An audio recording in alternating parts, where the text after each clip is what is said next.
Welcome to another episode of Grace Under Pressure, where my guest today is Dr. Terry Jackson. I'll tell you about Terry in just a moment. Those of you who've watched the show know that LinkedIn Live is a question that focuses on grace and the thinkers and doers who are making it happen.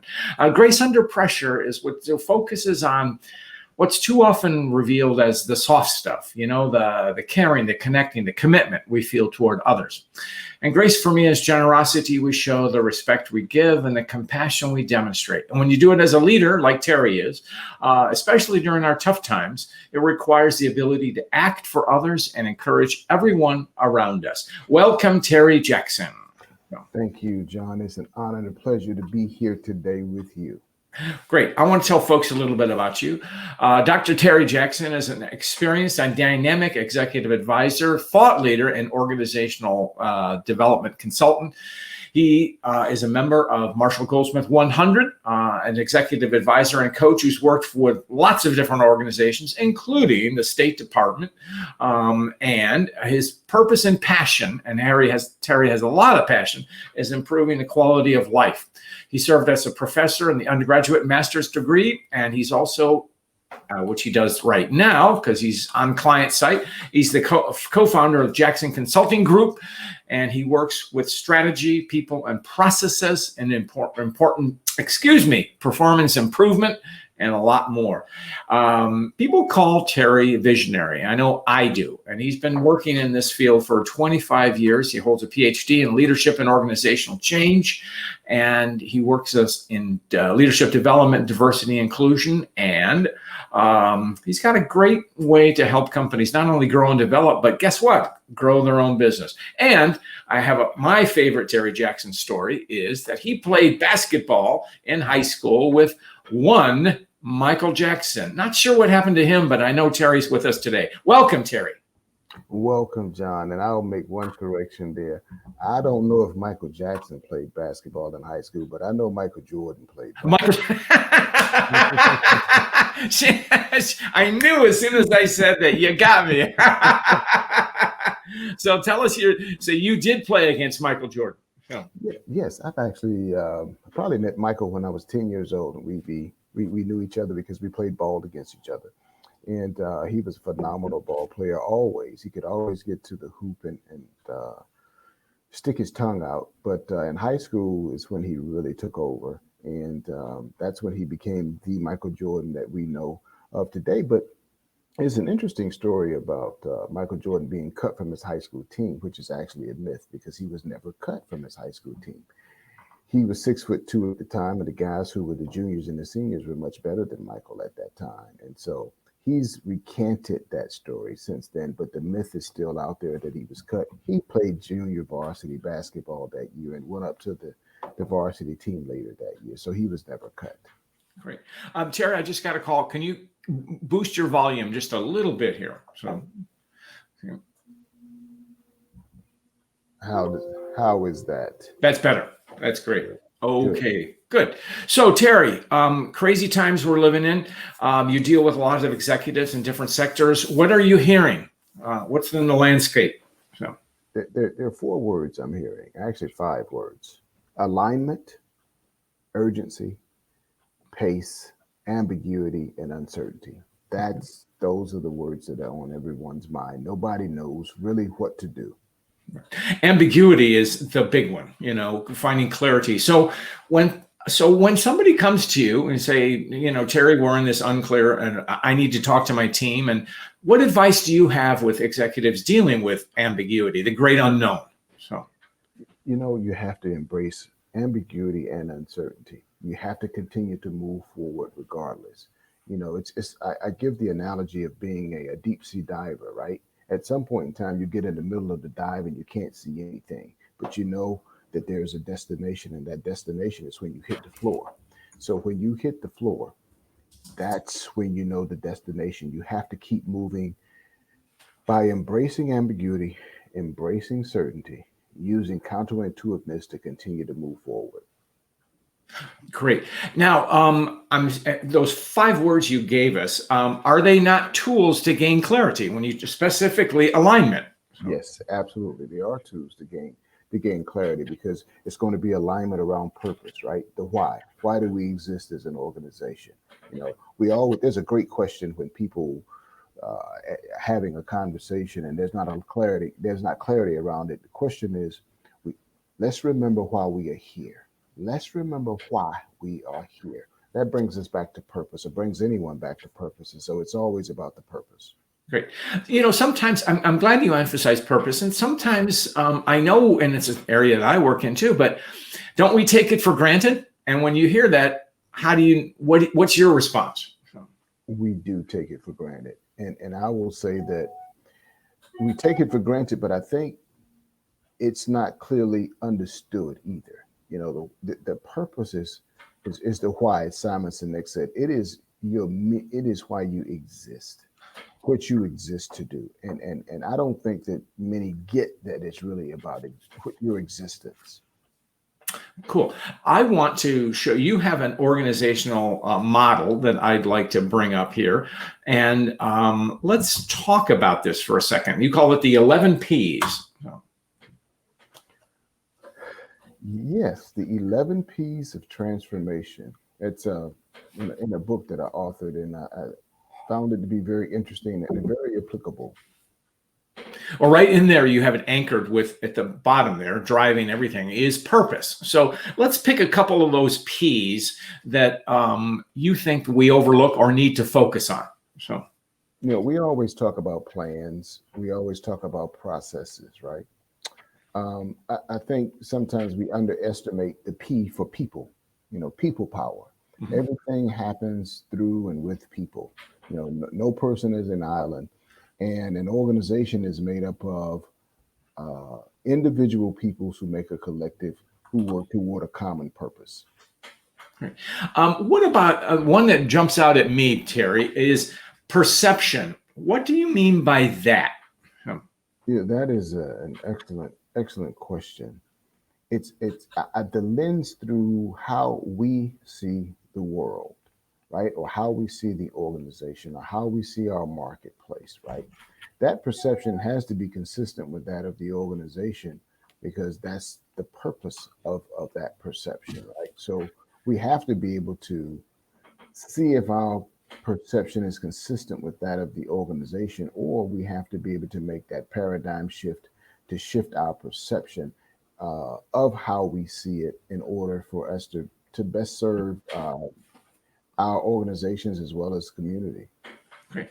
You have another P that, and when I first hear it, I'm going to go push back a little bit, and that's pliability.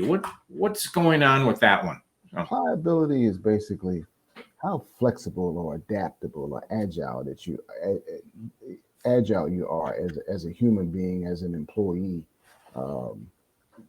as a citizen. Okay. And so sometimes when we say pliable, I like, movable, that's not the same as manipulation, is it? So. No, it is, it's interesting because, of course, manipulation has a negative connotation, right? And I would often ask people, what's the difference between strategy and manipulation? They're basically the same, other than the connotations that they perceive. But being pliable is not. It's not manipulative, right? Or being the ability to be manipulated. It's understanding the conditions and the reality, and understanding how you have to shift and move and be flexible in order to make things work. Okay. Well, speaking of flexibility, and I move into the topic that is top of mind for so many of us, and that's the social injustice. Mm-hmm. So how do we capitalize? How do we make this moment of heightened awareness? How do we make change sustainable? Mm-hmm. That's a great question. And you got a 5-minute answer there? I think the change comes in recognizing that we're all human, right? For some reason, there's a myth out there that certain groups of people aren't human, right? And so what we have in this country is what I call a value gap, right? And that's to think that some people's lives are more valuable than another group of lives, when in fact we're all equally We are all equally valuable. We are all equally the same, outside of maybe the hue of my skin, which only serves as a biological um, differentiator. Outside of that, if I cut this, I'm going to bleed, right? And so when we understand that we're all human and we deal with each other as humanity and human beings, it's much better. So my answer to change is, one, understand that everybody's needs and wants as human beings are actually the same. All the other things that have been created are just myths. Okay. And speaking of myth, here's one that we always hear, and companies will say it, we want minority candidates, but we just can't find them. So what's the response? Just exactly what I just did. I just chuckled, right? That reminds me of a certain CEO who said that a couple weeks ago, right? We Yeah. just can't find minority candidates. And I'm like, where are you looking? Are you telling me that you can't go to Harvard or Yale or Brown or Colgate to find any minority candidates? Are you telling me that you can't go to the historically Black colleges and universities? Are you telling me that you hired minorities into your organization and those people who are within your organization can't work beside you? I don't really think that he thought about what he was saying. Right. Well, there's one executive, David Coate, who has heard that, and he's been at the helm of what's the name? I'm blanking on the name of his firm at this moment, but Honeywell. That's what. And he said that he got that from his own executives, and he goes, "What about the communities in which we're operating? Let's start there." Now, often that was a manufacturing facility, so that was more hourly workers, which is a quote easier get. Yours is much more and deeper and more systemic. Let's go to the HBCUs or wherever and recruit. So Exactly. I mean, sometimes these organizations just have what they continue to recruit at what they call the tier one schools. You know, just because you're at a tier one school doesn't necessarily mean that you're more intelligent than someone else at another university, right? For whatever reason, they chose to go to another university for whatever reason. yeah. It doesn't measure anyone's intelligence or most importantly, their ability to execute once they're given a particular task or a position within a firm. So I think there's a lot of bias there toward that, and for whatever reason, we've been conditioned to have these biases, and most of them are just myths. Right.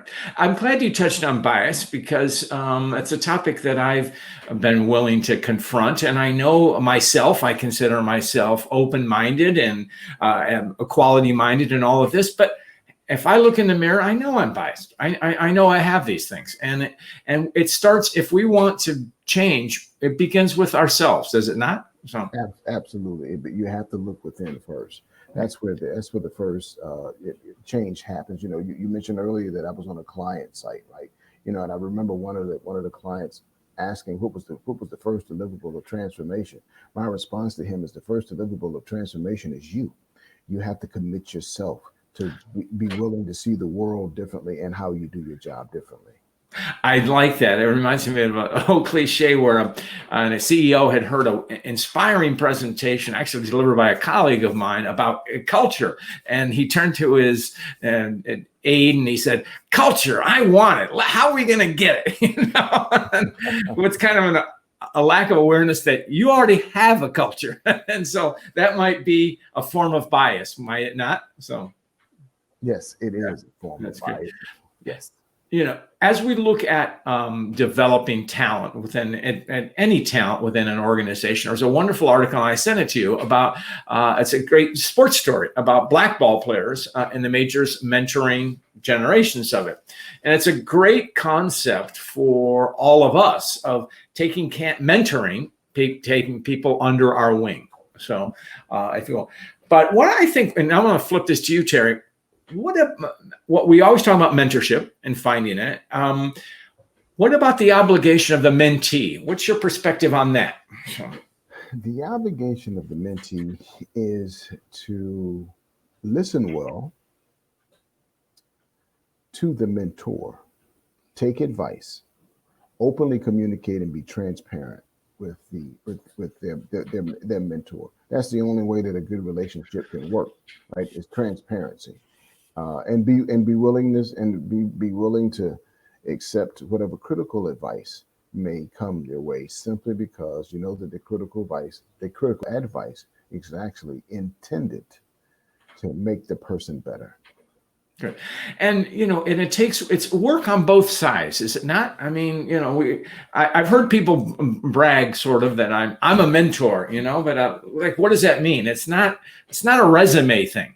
So. No, it is actually work on both sides, because the mentor, even though the mentor has had success in what he or she is doing, the mentor is really what I'm going to call the key that you put inside the lock, right? So you're trying to turn the lock in such a way that you are able to connect with your mentee, give the proper advice so that they can grow as individuals and as professionals. Right. There's another concept, which is mentorship is typically one-on-one. It can have more than one mentee. Tell me about sponsorship. That's something that our colleague Fiona McCauley talks about. How do you see sponsorship? So, sponsorship is pretty interesting, and it's somewhat similar. But sponsorship is having someone who is at maybe an executive level or a higher level, that you have explained what your ambitions and goals are from a corporate or professional perspective, and that person gets to know you, but that person also advocates for you when you're out of the room, right? So it's an advocate that understands, that he or she was probably where you were, and they want to help you advance as well. And it may not necessarily be that, again, you're in their presence, but they go to bat for you with people with other opportunities.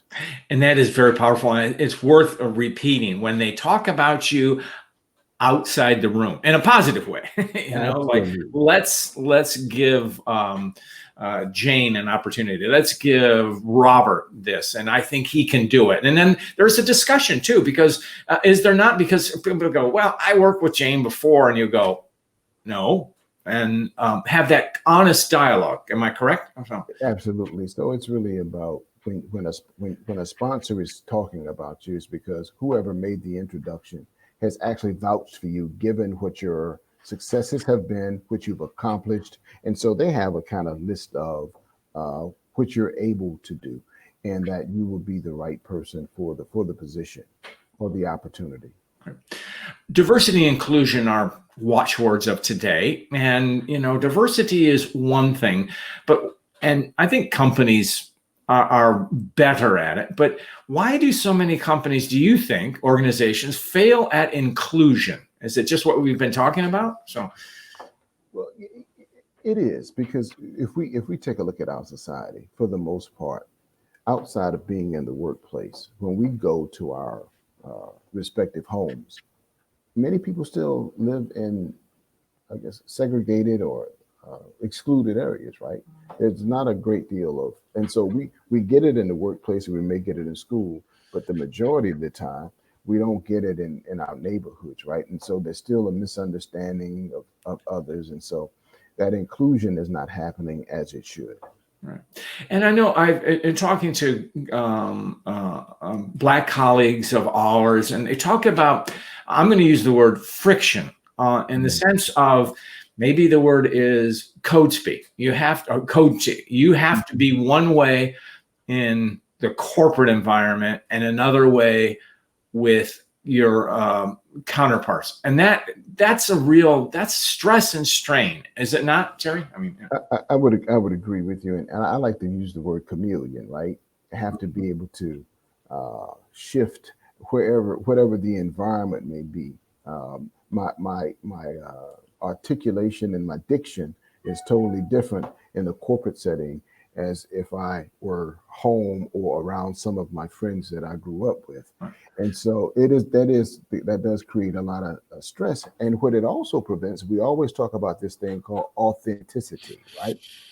And so being your authentic self, and it's kind of difficult because we are clamoring to be accepted by others by assimilating ways of others versus being our authentic self and being our authentic selves. Right.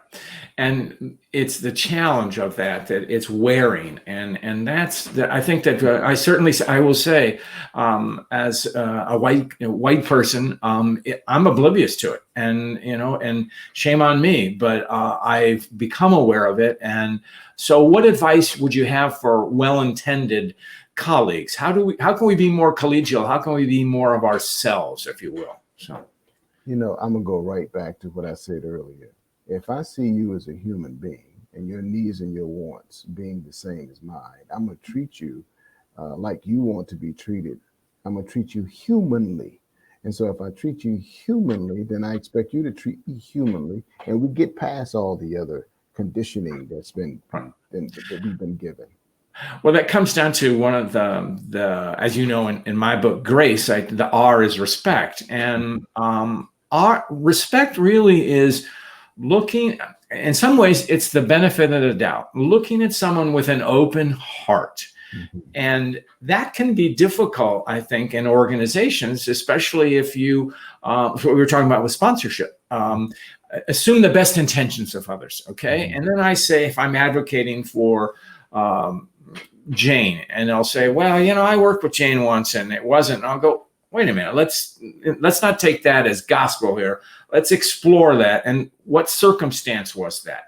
That's a form of respect, is it not? So. It is a form of respect. It sure is. And you're giving them the benefit of the doubt because, we can't just write human beings off, right? We have to be better understand their capacity and their potential and their capabilities to perform, right? And we know that most human beings, if you give them the opportunity to learn how to do something, they will learn how to do something and become efficient at it. So all we're asking for are the same opportunities that everyone else has. Right. Equality in the workplace. It's got a different dimension now because many of us are working virtually. Is that a topic that clients are raising with you, Terry? So. I'm hearing equity and equality as it relates to the workplace. You have the conversations around gender, you have the conversations around ethnicity, and everybody is saying we want equality and we want equity. We want to be included in everything that the organization does. Right. And I think give me the opportunity. Let me try. Let me prove myself. But the same situation is that not all of us will come in. And this, I know this is for minority candidates, haven't had the background as others. And so they, I'm not going to say the word, that's where the mentorship comes in. That's where the sponsorship comes in, where it's create equal conditions, but also recognize where people are coming from, because we're all different. So, and I asked the question, what do you really mean when you say, well, don't have the background as others or the background as some? If you really live into diversity, then you're missing the point of if my background is different than it's diverse, but maybe I bring some value to the table with a background that you clearly don't understand. It might be beneficial to the opportunity that's in front of me. No, absolutely. And that's what, I mean, a true inclusion is embracing alternate points of view. So, it's a challenging issue, but I think we have to deal with it with an open heart, which is very easy to say, and it gets back to me, is look at yourself first. Yes, absolutely. We all have to look at ourselves first, and whatever the challenge is, whatever the problem is, we have to ask ourselves, what role do we play in that problem? I'm going to throw a question out to you. It's a tough one, but I think you're the person to ask it. If we look at leadership and leaders, what does it take to be human? How do we? That's a great question. What does it take to be human as a leader? I mean, is it our authenticity, or is it our, what? I mean, I'm kind of. It's a great question, and I was getting ready to go to authenticity. Authenticity is what it means. That means, one, first and foremost, accepting who you are, how you are, and being vulnerable, right? Understanding that You don't always know the answer, but be willing to say, you know what, I don't know what that is, but I can find out for you and get back to you Right. with the answer. I'm glad you raised the topic of vulnerability because I know that's one thing they don't teach in business school. So, and I like to say that vulnerability or humility is actually a sign of strength. It is an actually sign of strength, and it gets back to being just the honest, authentic self, right? I don't know what I know that I don't know, and I'm okay with knowing that I don't know, even though I don't know. I can always learn, but I'm willing to admit that I don't know. I'm willing to you know, I'm going to make a decision, and it may not be the right decision, but given the data that I've had, I think it is going to be the best decision, but it may not be. You know, that's a very powerful thing. And one of my favorite scenes from a movie, is 13 Days in October, about the Cuban Missile Crisis. And in there, the two characters, there's the president, excuse me, Jack Kennedy with his chief aide. And he says to him at one point, you know, essentially Kennedy's fishing around, am I making the right decisions? And the aide says to him, he said, Mr. President, I know you will make the right decision right now. You know, and that's something I think all leaders need to know, because only time will tell. So you're absolutely correct. You know, given the information that you have or the data that you have to make the decision right then and there, that's the right decision for that time. It may not necessarily be the right decision 2 hours from now because you have additional data that gives you more insight, but you have to be able to make a decision. And what I'm finding in this time of COVID-19 and ambiguity and uncertainty is leaders don't want to make decisions. They're fearful of making decisions. I've seen a great deal of indecisiveness moving along in this time because they don't know what to do. And a lot of them just don't want to be wrong, which means they're not vulnerable. And so, which means that they can't be a good leader if you're not vulnerable to who you are. Well, the flip side of that, and the risk of sounding like a total consultant, is that not making a decision is wrong.